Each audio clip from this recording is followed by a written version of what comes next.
Hey you guys, I am super excited to share a project that I'm going to be doing with you all. I have been really inspired by some of my friends, in particularly my friends Maddie and Doug.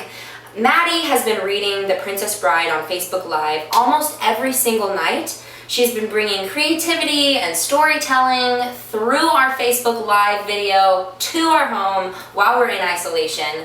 And my other friend Doug has been raising a fuck ton of money for the whole community, for people who've lost their jobs. He started it completely on his own and has raised almost $3,000 in less than 2 weeks. It's been so inspiring to see them work and do some really amazing self-starting things that I decided I really want to do something for our community and for the greater good of mankind. So what I decided, my avenue of help is going to be a poetry workshop. Now how this is going to go is everyone will have a chance to submit a work once a week to a Google Doc that we all will have access to. I'm going to link that Google Doc in this post, and at the end of the week I'll be reading everybody's submissions on a video. Now, everyone will be able to submit either anonymously, or you can keep your name attached, or you don't even have to submit at all. You can still be a part of the comments, part of the group, and follow along with the prompts at home.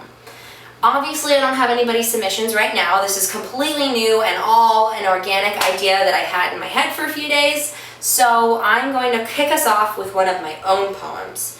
At the end of this video, I'll be giving everybody the prompt for next week. So when we are done with this video, go to the link that I'll be posting, enter in some words that you've thought about after our prompt, and I'll be reading your words next week. But for now, here's a poem that I wrote to help inspire and kind of kick off things with a creative and open flow. Step 1 on the list of how to keep the existential dread at bay. Type the shins into the Spotify you borrowed from a friend and hit play. Step 2, do the dishes.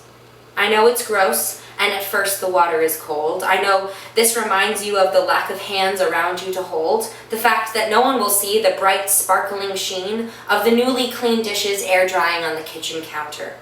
Hold on as tight as you can to the glass in your hand, scrub the suds and watch them dissolve in the water. Step 3, brush your teeth. When you get to the plaque, think of your father's knack for keeping your throat wrapped up in his fist, look you straight in your eyes and twist. You brush as hard as you need, scrape your tongue, rinse with water, and spit. Step 4, breathe in slowly, breathe out slowly. And repeat, and repeat, and repeat, and repeat. Step 5. Curse out loud, as fucking loud as your vocal cords will allow. Scream the goddamn thing from some rooftop bar you're happy to be alive. And even if it's not true, in this case, on some rooftop by yourself, in this case, it's okay to lie. Go back down to the ground and be okay with just the fact that you tried.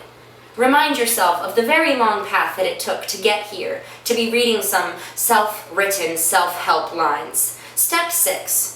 Don't swipe, don't text, and don't have sex. He didn't lose your number or forget where you live. He doesn't want to talk because you haven't heard talking from him. There isn't a magic man with a perfect plan out there who is just the right crazy and crippling calm. And for Jesus Christ's sake, the sex is never as good as it is in your head. It's better to give in to the blaring red qualm. Step 7. Hold your cat. She doesn't care if you think you're fat. In fact, she would probably like you better that way.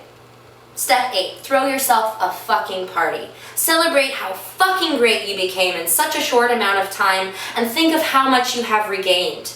Turn the volume up as loud as the apartment neighbors will allow. Light a candle, and the plan is to hold yourself in your tired old hands and let yourself dance. Step 9, it's fine if you're exhausted as hell and need to decline some precious engagement you'd already said yes to at the time. Being slightly rude is better than letting that stiff old shrew of polite ruin your fucking bomb self-care night. Step 10. Write yourself a love note. Write it with your favorite pen, and if by the end your heart still sits heavy inside your chest, you kiss your knees and do all that shit again. Now, I want to leave you all with the prompt for next week's video. I want everyone to think about a simple pleasure that they're able to do right now that they wouldn't necessarily normally do in their day-to-day routine if it wasn't a global pandemic.